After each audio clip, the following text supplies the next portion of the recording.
नमस्कार, Lalitpur live TV में आप सभी का एक बार फिर से बहुत बहुत स्वागत है। आइए डालते एक नजर ललितपुर जिले की कुछ प्रमुख और खास खबरों पर ललितपुर लाइव टीवी के इस फटाफट बुलेटिन में। तब तक आप बने रहिए ललितपुर लाइव टीवी के साथ। आइए अब शुरुआत करते हैं ललितपुर जिले की सबसे बड़ी खबर से। ललितपुर जिले के कस्बा मेहरोनी के इंदिरा चौराहे पर देर शाम अचानक एक ट्रक के विद्युत वायर से टकरा जाने से ट्रक में लगी भीषण आग। स्थानीय लोगों ने कड़ी मशक्कत के बाद पाया आग पर काबू। घटना को लेकर कस्बा की बिजली कराई गई बंद तथा वहां पर एक बड़ा हादसा होते होते टला और गनीमत रही कि कोई जनहानि नहीं हुई। ललितपुर लाइव टीवी के लिए मोनू सिंघई की रिपोर्ट।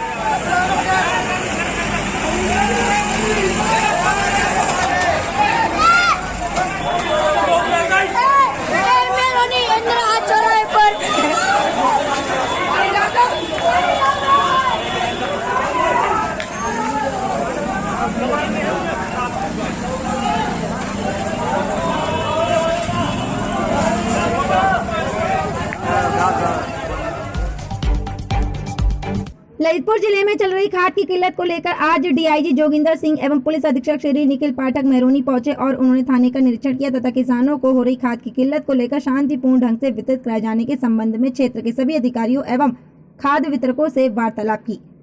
ललितपुर लाइव टीवी के लिए मेहरोनी से मोनू सिंघई की रिपोर्ट। ललितपुर जिले के थाना नारहट क्षेत्र में खाद वितरण के दौरान किसानों की पुलिस से हुई झड़प। पुलिस को करना पड़ा हल्का सा बल प्रयोग, जिसमें कई किसानों को चोटें भी आई हैं, जिसमें से एक किसान ने गुस्से में आकर भीड़ में ही दरोगा पर थप्पड़ जड़ दिया, जिससे वहां और भी हंगामा हो गया और पुलिस को भीड़ को तितर बितर करना पड़ा। आखिर घायल किसान ने क्यों दरोगा पर थप्पड़ जड़ा और कैसे वह घायल हुआ और उसका क्या है कहना, देखिए ललितपुर लाइव टीवी की इस रिपोर्ट में।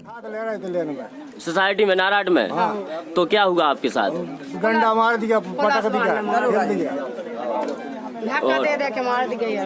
वहाँ तुमने कहा नहीं है प्रशासन से? सबसे कई सब खड़े होते, कोई आपके लिए हॉस्पिटल में नहीं भेजाया?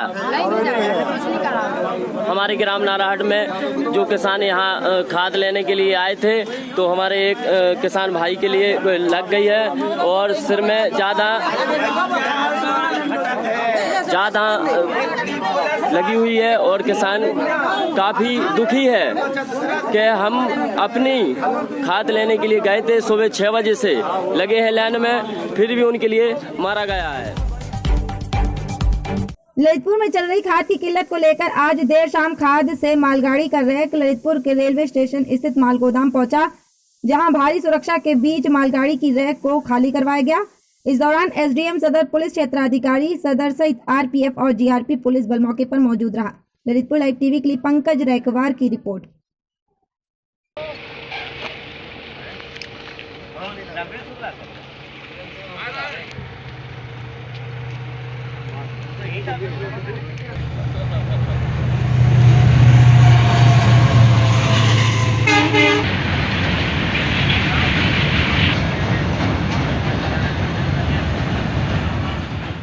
ऐसा है कि खाद का पूरा रेक आया है, इफ़को कंपनी से आया है और लगभग ये 1600 मीट्रिक टन यानी 32,000 के आसपास खाद की बोरियां आई हैं।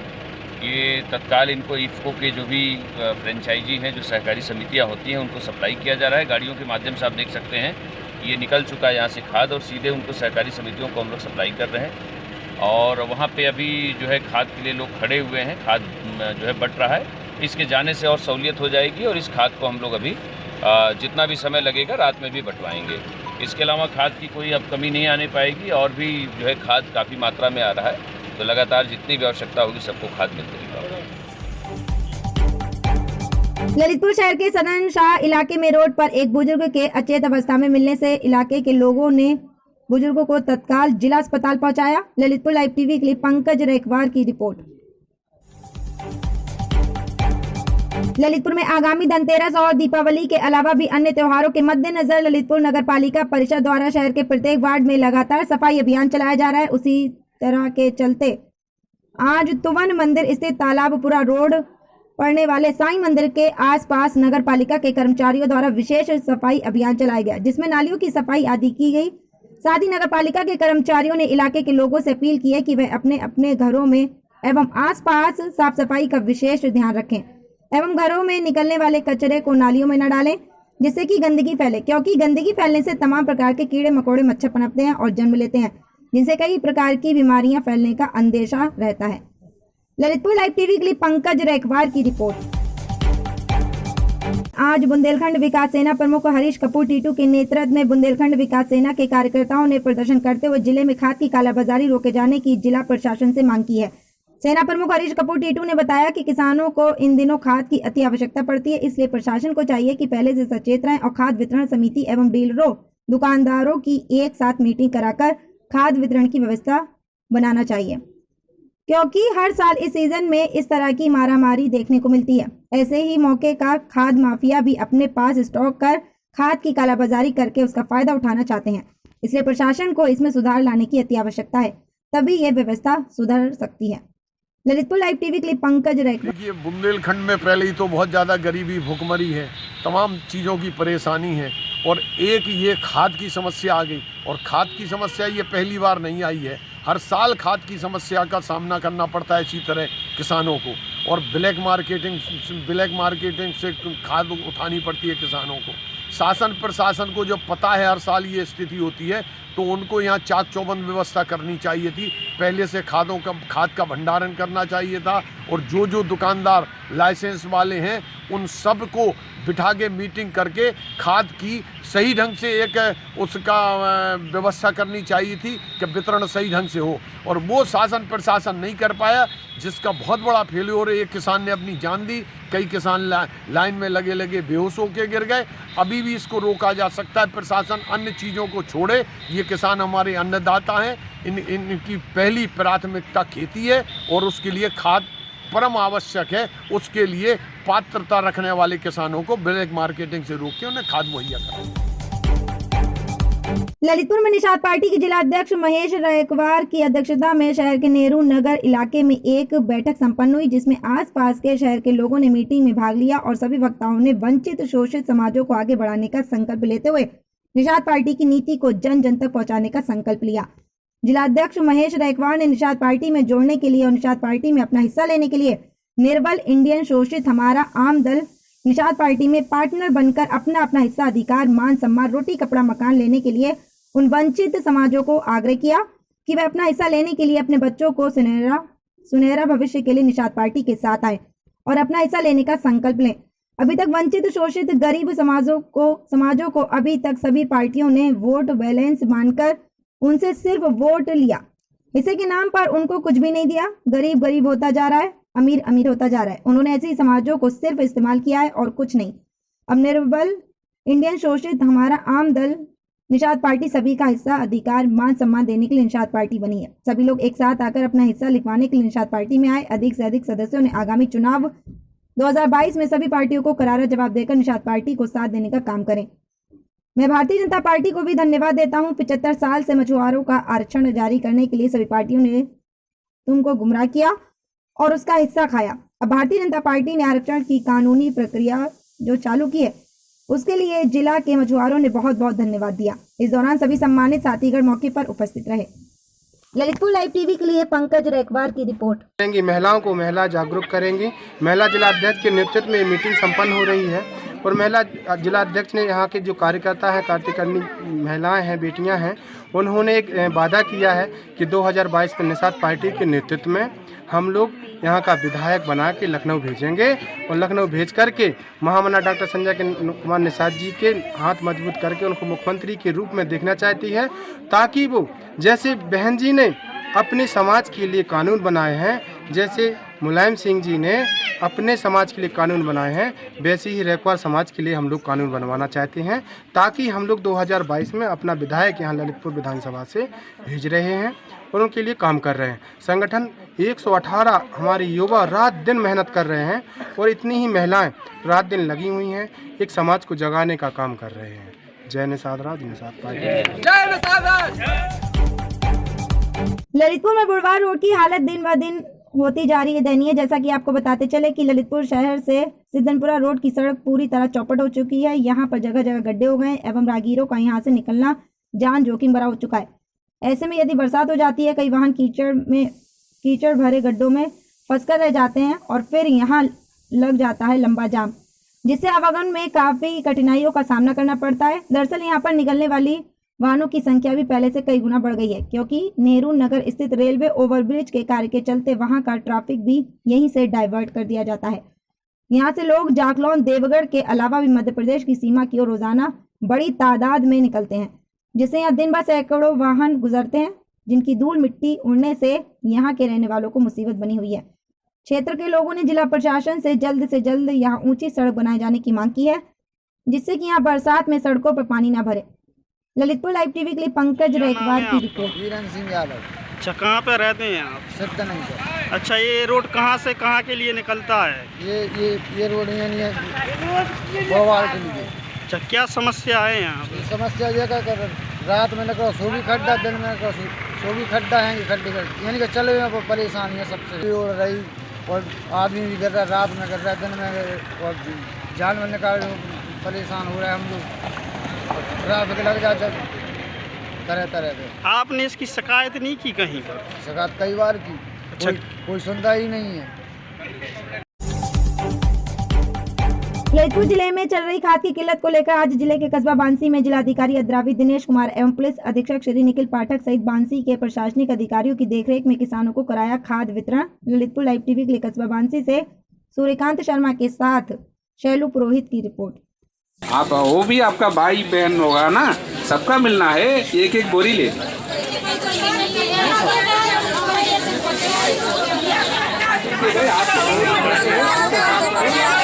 माने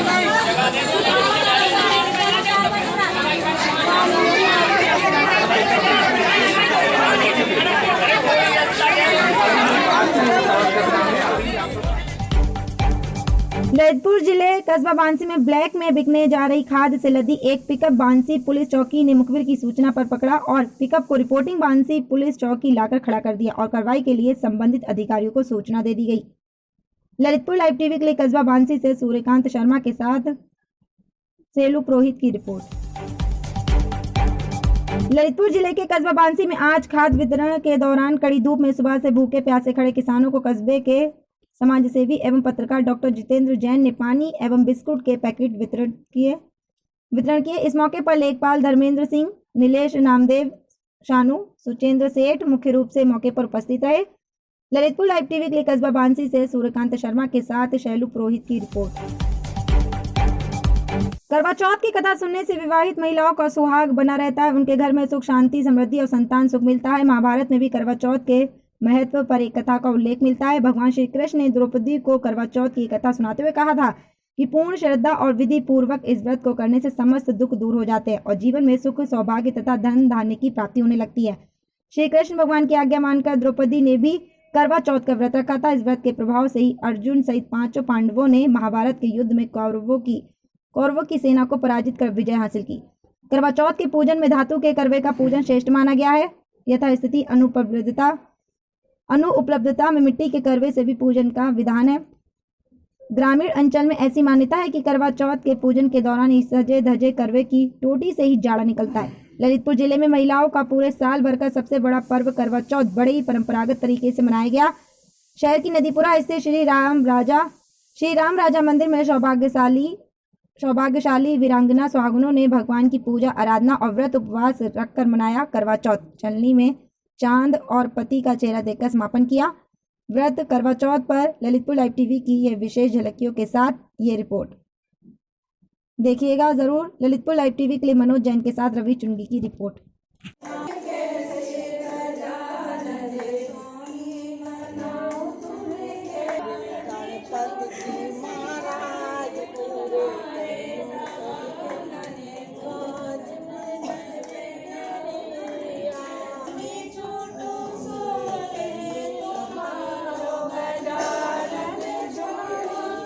भगवान श्री रामचंद्र की जय।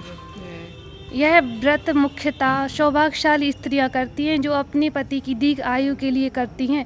न केवल दीर्घ आयु की कामना के लिए यह व्रत किया जाता है, बल्कि इस व्रत का मुख्य उद्देश्य हमारे भारतीय संस्कृति और परंपरा को बनाए रखना है, जो आजकल थोड़ा लुप्त होता जा रहा है। तो हम सारी स्त्रियां, सौभाग्यशाली स्त्रियां इस व्रत के माध्यम से भगवान श्री राम और सारे देवी देवताओं की आराधना करते हैं। साथ ही साथ उनसे यह कामना करते हैं कि वे हमारे पति को एक दीर्घ लंबी आयु प्रदान करें और हमेशा ऐसे ही घर में खुशियां बनाए रखें। हम आपसे जानना चाहते हैं, सुबह से शाम तक की कैसी क्रियाएं होती हैं भगवान के? यह व्रत वैसे तो एक दिन पहले ही प्रारंभ हो जाता है और हम सब इस व्रत की तैयारी एक दिन पहले ही आरंभ कर देते हैं। और मतलब तैयारी करने के लिए कुछ दिन पहले से ही अपनी सारी सामग्री जो हमें बाज़ार से लानी पड़ती है वो सब हम लाना प्रारंभ कर देते हैं। और जो भी वस्त्र हम इस दिन पहनना है हम उसकी भी तैयारी पहले से ही प्रारंभ कर देते हैं, क्योंकि लास्ट टाइम मतलब अंतिम समय में इतना समय नहीं रहता कि हम तैयारी कर सकें। तो इस प्रकार से हम कुछ समय पहले से ही तैयारी प्रारंभ कर देते हैं और फिर एक दिन पहले से सारी तैयारी कर लेते हैं और दूसरे दिन सुबह उठकर सबसे पहले भगवान का स्मरण करके इस व्रत का प्रारंभ करते हैं और फिर शाम तक सारा समय भगवान की पूजा में ही अपना व्यतीत करते हुए फिर शाम को मंदिर आकर सबसे पहले भगवान की पूजा आराधना करते हैं और वहाँ से दीपक वगैरह सब जला के और अपनी तैयारी करके घर लेके जाते हैं और जहाँ पे अपना सारा विधि अनुसार पूजा अर्चना वगैरह करते हैं। और फिर उसी दीपक से फिर जब चंद्रमा निकल आता है तो उसकी आराधना की जाती है और जो इसकी कथा है उसको पढ़ी जाती है। और उसके पश्चात जब पूजा हो जाती है तो फिर सबसे पहले अपने घर के बुजुर्गों को यह मतलब उनको प्रसाद खिलाया जाता है। उसके बाद अपना व्रत तोड़ा जाता है।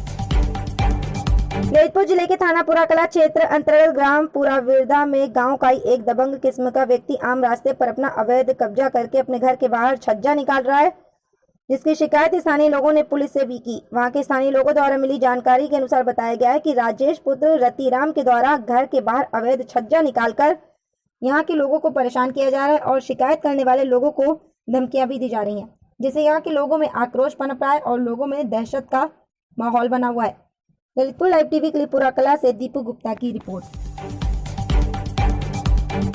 नमस्कार, ललितपुर लाइव टीवी में आप सभी का एक बार फिर से बहुत बहुत स्वागत है। आइए डालते एक नजर ललितपुर जिले की कुछ प्रमुख और खास खबरों पर ललितपुर लाइव टीवी के इस फटाफट बुलेटिन में। तब तक आप बने रहिए ललितपुर लाइव टीवी के साथ। तो ये थी आज की दिन भर की ललितपुर जिले की प्रमुख एवं खास खबरें एवं आगे की खबरों के अपडेट के लिए बने रहिए हमारे चैनल ललितपुर लाइव टीवी के साथ ही हमारे चैनल को subscribe now and press the bell icon. Never miss an update.